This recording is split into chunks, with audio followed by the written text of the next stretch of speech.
لہو لعب کے اس دور میں جب سوشل میڈیا اور الیکٹرانک میڈیا میں دین کی دھجیاں اڑائی جا رہی ہیں اور جب اخلاقیات جو ہیں اس کی دھجیاں اڑائی جا رہی ہیں اور جب ہماری نوجوان نسل کو بہت زیادہ ضرورت اس بات کی ہے کہ ان کی دین کے مطابق تربیت ہو، دین کے مطابق ان کو ٹریننگ دی جائے، اخلاقیات کی، نظر کی، حیا کی، خواتین کے پردے کی، ساری چیزیں حضور نبی کریم صلی اللہ علیہ وسلم کی تعلیمات، تو تب ذہن میں کچھ چینل اگر آتے ہیں تو اس میں ہمارا اپنا مدنی چینل ہے جس کے 16 سال پورے یہ چینل وہ چینل ہے جس کے لیے بہت کوشش کی گئی، آخرکار 2009 میں اس کو سیکشن کروایا گیا۔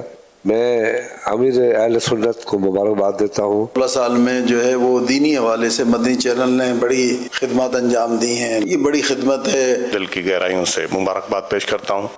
جس طرح اس چینل کے اس پلیٹ فارم کے ذریعے انہوں نے دین کی خدمت کی ہے، لوگوں کی زندگیاں بدلی، اصلاح کی ہے، الیاس قادری صاحب میں ان کو خراج تحسین پیش کرتا ہوں۔ یہ اسلامک چینل ہے، انگلش میں بھی ہے، اردو میں بھی ہے، بنگلہ میں بھی ہے۔ ماشاءاللہ اس چینل کے تھرو اسلامک نالج جو ہمارے آج کے بچوں کے پاس بڑی کم ہے، اس میں بہت اہم رول ادا کر رہا ہے۔ میری دعا ہے کہ اس میں آگے بھی ترقی کرے۔ اس افراتفری کے زمانے میں دین کی خدمت کرنا، تو میری طرف سے ایم کے پاکستان کی طرف سے مدنی چینل کو 16 سال مکمل ہونے پہ مبارکباد بھی، اور اللہ تعالیٰ سے دعا ہے کہ اسی طرح یہ اپنی خدمات کو جاری رکھے۔ محترم الیاس قادری صاحب کی 1981 سے بات چل رہی ہے جب انہوں نے شروعات کی اور نام رکھا دعوت اسلامی۔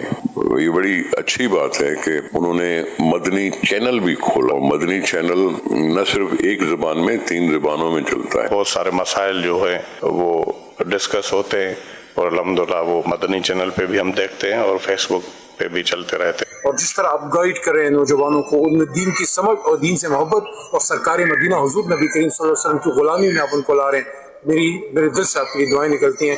اللہ تعالیٰ آپ کو شاد و آباد رکھے اور یہ چینل سدا چلتا رہے۔ پاکستان زندہ باد، مدنی چینل پائند آباد۔